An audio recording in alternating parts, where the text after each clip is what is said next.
다 잃었어요. 다시는 하지 않겠다. 앞으로 실적이 좋아진다고 데이터상 제가 가지고 있는, 그 다음에 그 주담하고 전화 통화를 통해서 네. 1년 반 만에 한 계좌에서 2,490% 수익률인데요.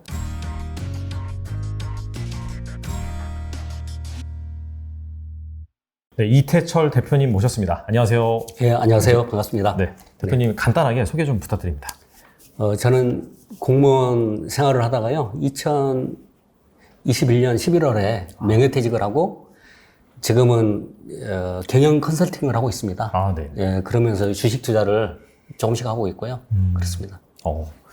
그 투자 기간이 한 어느 정도 되신 거예요, 그러면? 뭐, 저 같은 경우는 1998년도에 주식 투자를 시작해서, 네. 예, 그래서 살아계신 증인이시네요, 진짜. 그래서 이제 주식 투자를 하면서 어려움도 많았죠. 예. 실질적으로 제가 그 98년에 투자 처음 시작해서부터 해가지고 못 모르고 이제 멘토 없이 투자를 하다 보니까 첫 번째 실패부터 시작해가지고 연달아 계속 실패를 했었어요. 예. 98년도에 제가 뭐 책에도 썼지만 아버지 돌아가시고 유산 받은 돈으로 투자를 했다가 완전히 깡통을 잡고, 그 다음에 그 어쩔 수 없이 열심히 시험 공부해가지고 공무원 시험 합격한 다음에 직장을 잡고 다니다가 그 신용대출 받아가지고 2004년도에 다시 투자를 해서 다 잃었어요. 그래서 다 잃고. 2004년도요? 예, 2004년도 잃고, 그 다음에 2008년도에 6,900만 원 대출을 받아서 그 투자를 했는데, 한 1년 만에 그 전액 손실은 아니고, 세 번째는 그 2천만 원이 채 남지 않고, 예, 그 그래서 이제 주식 시장을 떠났어요. 당시 첫 번째, 두 번째, 세 번째 다 이제 그 첫 번째, 두 번째는 책도 읽지 않고, 주식 관련 책도 읽지 않고, 그다음 세 번째는 이제 차트 책을 좀 봤던 것 같아요. 근데 이제 리먼 브러더스 사태 때 이거 어마무시하게 주식 시장이 침체되면서 빠졌잖아요. 주가가 빠졌잖아요. 빠지면서 이제 저도 어느 정도 빠지니까 도저히 못 견디니까 그 당시에 손절을 하고 또 다른 종목 들어가서 또 사서 기다리다가 또 빠지면 손절하고 이러다 보니까 이제 그거 쉽지 않더라고요. 그래서 이제 그 당시에 생각했던 거는 이 주식 시장하고 나하고 맞지 않다. 아마 대부분의 이제 개미 투자자들이 최근에 시장이 안 좋으니까 똑같은 생각을 하실 것 같아요. 그렇죠. 그 주식 시장은 굉장히 위험한 곳이다. 그래서 이제 안 하는 게 좋다. 이렇게 생각하시는 분들도 실제로 많거든요. 우리가 1970년대부터 해가지고 건설주 파동부터 시작해서 IT 버블 굉장히 그 버블과 붕괴의 역사잖아요. 그러면서 이제 어머니, 아버지, 삼촌, 이렇게 할 거 없이 이웃, 다 주식이 망했다. 그런 사람들 얘기만 있고, 주식 투자로 성공했다는 사람들이 거의 없기 때문에, 그래서 이제 주식 투자 기피하는 분들도 되게 많이 있고, 혹시 버렸다 그러면 운이로 번 게 아니냐, 이렇게 생각하시는 것 같아요. 그래서 좀 주식 투자에 대한 관념을 바로잡는 게 중요하다. 그런 생각을 하고 있고, 그래서 이제 주식 투자를 리먼 브러더스 사태 때 크게 실패하고, 그거 이제 잃은 돈만큼 메꿔야 되니까 엄청 마음고생 많이 했고요. 1년, 사실 어떻게 보면 직장인이 1년에 1,000만 원 모으기도 어렵거든요. 그렇죠. 예. 그래서 이 마음고생을 굉장히 많이 했고, 다시는 하지 않겠다 생각을 했다가, 2014년도에 이제 제가 이제 주식 시장에 대한 실패를 안고, 쓰라린 가슴을 안고, 아예 잊고 지냈어요. 대학원도 다니고, 책도 읽고 그러면서, 그리고 있다가 2014년도에 마침 그때 제가 비상금이 좀 있었어요. 예, 230만 원 정도 있었는데, 그때 이제 브랜드 생각하다 보니까, 과거 실패가 조급성이라든가, 테마주, 단타, 이런 것 때문에 망하지 않았나 생각이 들어서, 혹시 분석해서 종목을 사서 기다리면 괜찮지 않을까 생각이 들더라고요.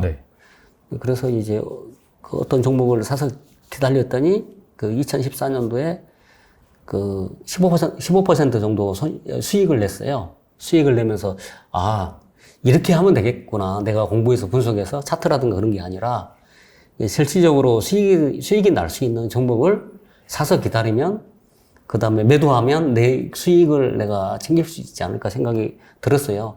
2014년도 시작한 계기는 이거 그냥 시험 삼아 용돈이나 벌어보자 생각을 갖다가 예전처럼 하지 않겠다. 그렇게 생각했는데 내 생각대로 맞아떨어졌거든요. 그래서 이제 그 2015년도에는 이제 1,000만 원 대출 받고 그 과거에 이제 문제가 이제 저급성이라든가 뭐 테마주 뭐 이런 것들에 대한 그 어떤 투자로 문제점이 발생한 거기 때문에 그 부분만 해소를 하면 괜찮을 거다. 그래서 뭐 1,000만 원 대출 받으면서 사실 그 당시에도 마찬가지로 아파트 우리 담보대출이 다 채 갚지도 못했거든요. 근데 신용대출 1,000만 원 받고 3년치 이자를 빼놓고 그렇게 기다리겠다. 그래서 저는 이제 주식을 살 때 마이너스 50%도 견디려고 하는 생각을 갖때 이게 이제 기다리면 올라갈 거라 생각하는 종목을 이제 사는 거죠. 대출을 이용하면서도 이걸 사실 어떻게 보면 내가 그 종목에 확신이 없으면 사고 팔고 손절하고 그러다 보면 그 순식간에 이제 그 내가 투자한 금액이 다 날아가거든요. 뭐 예를 들면 50%만 그 손절하고 그 나면 그 다음에 내가 만약 본전을 찾으려고 그러면 100% 이상의 이제 수익이 나야지 되잖아요. 네, 그래서 그런 걸 다 버리자. 그래서 이제 우리 예를 들면 증권방송에서는 그 항상 이제 저기 뭐 애널리스트라든가 뭐 전문가가 추천할 때 뭐 현재가 목표가 그다음 손절가를 제시하잖아요. 그렇죠. 네, 그런 것 자체가 이제 어떻게 보면 가격이 빠지면 더 사야 되거든요. 근데 이제 손절하라고 가르쳐요. 우리나라 이제 투자 문화 자체가 어떻게 보면 기업에 대한 어떤 신뢰를 기반으로 하는 게 아니라 단지 그 외형적으로 나타나 있는 차트의 이동이라든가 그런 걸 보고 주가 빠지면 팔라고 이제 매도를 하라고 막 그렇게 어떻게 보면 투자 문화가 그렇게 돼 있거든요. 그래서 그런 것들을 개선하면 좋겠다 생각을 해가지고 저는 이제 빠지더라도 견디겠다. 거기서 팔고 나면 다른 종목을 사더라 마찬가지거든요. 그러니까 한마디로 뭐냐면 어떤 한 종목에서 수익을 결정적으로 내줘야지 다음 종목 들어가도 이제 그 일종의 이제 복리 효과가 나타나는데 네. 여기서 실패하면 다른 데 가서 또 실패하는 거죠. 그래서 그 종목을 매수를 할 때 철저하게 분석을 통해서 그렇게 매수를 했고 그 다음에 이제 1,000만 원 대출해서 3년치 이자 빼놓고 샀는데 수익이 나기 시작하고 자신감이 생긴 거예요. 그래서 한 2달 있다가 2천만 원 추가 대출하고 그것도 3년치 이자를 빼놓고 네. 시간이라는 개념 자체를 갖다가 우리 보통 생각하기에 이제 그 짧은 시간을 생각하게 되잖아요. 근데 그걸 저는 이제 그 3년 정도는 한번 내가 기다려 보겠다. 그런 각오로 그걸 했었어요. 그런데 이제 3년을 이라는 시간을 내가 투자하면서 보다 보니까 길게 보다 보니까 네. 더 여유가 생기는 거죠. 그래서 2015년도에 한 5천만 원 정도 수익이 나오고 그 다음 연도에는 한 5천만 원 넘게 수익이 나면서 뭐 이제 순식간에 그 제가 이제 대출했던 금액은 2년도 채 안 돼서 상환했는데도 불구하고 거의 1억 원 이상의 시드를 운영하게 되고 그러면서 기하급수적으로 제가 자신감도 생기고 그러더라고요. 그러면서 이제 17년도는 다시 그 예전 버릇이 나오면서 약간은 손실이 있었지만 네. 반성했죠. 다시는 이제 그런 잘못을 반복하지 않겠다. 그러면서 뭐 2018년, 19년, 20년 계속해서 미중 무역 전쟁도 있었음에도 불구하고 그때 안 좋았잖아요. 안 좋았는데도 불구하고 계속 이제 성장한 것 같아요. 그러면서 이제 거의 2019년도에는 제가 이제 운용 자산이 뭐 10억이 돌파하고 예. 그 21년도 21년도에 같은 경우는 그 경기 부양책 플러스 유동성이 있잖아요. 막대한 맞아요. 유동성을 통해서 이제 주가가 올랐어요. 사실 이제 뭐 여러분도 아시겠지만 주식 시장이 이제 그 주식 시장에서의 기업의 가치가 딱 정해진 건 아니, 픽싱이 되어 있는 게 아니라. 그렇죠. 예, 뭐 예를 들면 팽창과 수축이 계속 반복이 되잖아요. 근데 그런 것들을 좀 이해하고 투자하는 게 좋다고 생각을 하고 저는 이제 과거의 경험을 통해서도 배웠고 그다음에 이제 주식 투자 관련해서 책도 또 많이 읽고 공부도 많이 하고 그렇기 때문에 가능한 게 아니었나 그렇게 싶어요. 알겠습니다. 그러면 이제 7년 만에 이제 50억의 자산을 만드셨다라고 예. 들었는데, 듣다 보니까 사실 뭐 질문 있는 건 아닌데 궁금한 게 어떤 약간 좀 성장주를 투자하신 스타일이신가요? 저 같은 경우는 네. 이제 사실 어떻게 보면 주식시장에서 가치주냐 성장주냐 그 논쟁이 계속 있는 것 같아요. 그래서 저 같은 경우는 과거의 쓰라린 경험 자체가 현재 실적이 안 나오더라도 앞으로 좋아질 거다, 성장할 거다. 이거는 너무 막연한 거예요. 앞으로 실적이 좋아진다고 데이터상 제가 가지고 있는 그 다음에 그 주담하고 전화 통화를 통해서 네. 이제 확인이 되는 그런 기업들 위주로 샀다고 보면 되고, 그다음에 가급적이면 너무 알려진 종목, 이미 올라 있는 종목들은 사지 않으려고, 매수하지 않으려고. 동학개미들이 2020년 뭐 대거 유입됐지만 그분들이 그 초반에는 수익이 났던 종목이라도 계속 갔잖아요. 그러면서 이제 그 매도를 결정하지 못하고 계속 가기 때문에 실질적으로 다 손실이 엄청 크지 않습니까? 그래서 가급적이면 마이너스에서 사야 되고 플러스 되면 팔아야 되는데 언제 팔 것인가를 갖다가 이제 고민을 해야 되겠죠. 근데 이제 그런 고민 없이 무조건 주식 사서 보유하고 계속 가면 수익이 날 것이다. 그 단순한 원리로는 그러니까 나의 자산이라든가 부의 획득을 갖다 보장하지 못한다는 거죠. 예, 이제 저 같은 경우는 이제 그 3번의 경험을 통해서 그걸 뼈저리게 느꼈고, 그 나름대로의 이제 주식시장에서의 전략을 갖다가 이제 공부를 한 것 같아요. 그래서 이제 그 책들도 물론 뭐 대가들의 책부터 시작해가지고 네. 그 동양고전부터 시작해서 책들을 굉장히 많이 읽었거든요. 그 일종의 이제 어느 부분에서는 이제 심리학도 좀 필요합니다.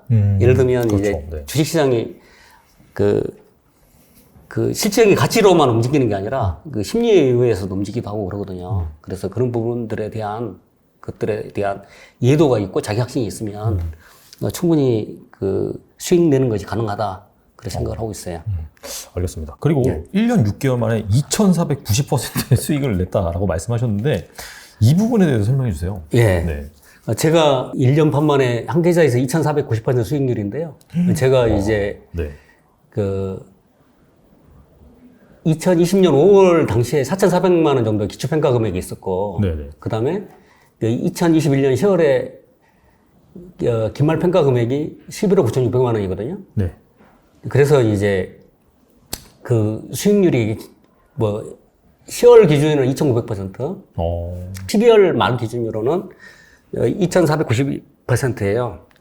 근데 이제 여기 보시면 네. 그 수수료 세금이 이제 1,000만 원 정도 돼 있고, 네. 그 다음에 그 출금액이 쭉 나오지 않습니까? 근데 이제 배당금도 이렇게 받았고, 500만 원도 받았고, 네. 이자가 3,589만 4,706억 원 이렇게 돼 있잖아요. 네. 이자를. 네. 근데 저 같은 경우는 이제 당시에 레버리지를 공격적으로 썼어요. 신용을 쓰신 건가요? 그러면? 네, 신용을 썼어요. 신용을 썼기 때문에 이렇게 당시 가능했던 거고, 그다음에 네. 이걸 앞으로도 계속 할 거냐, 할 수 있냐, 할 수 없다고 생각하죠, 저는. 그러니까 이제 그 당시에 그 여기 보시면 기말평가 금액이 9,130원이잖아요. 네. 지속적으로 뺐어요.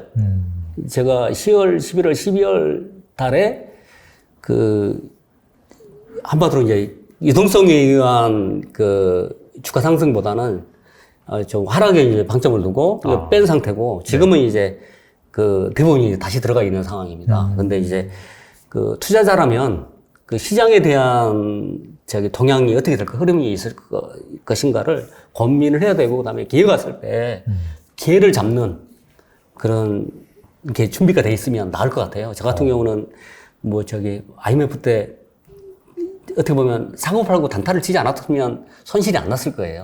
근데 사고 팔고 계속 반복했기 때문에 손실이 났고, IMF 이후에 엄청난 유동성이 주가가 부양이 돼 있고, 리먼 브러더스 사태도 마찬가지고 계속 그랬거든요. 9.11 테러 때도 마찬가지고, 그 주가가 박살나고 바닥이었을 때 이후로 그때 사신 분들은 그걸 기회로 엄청난 부를 잡았거든요.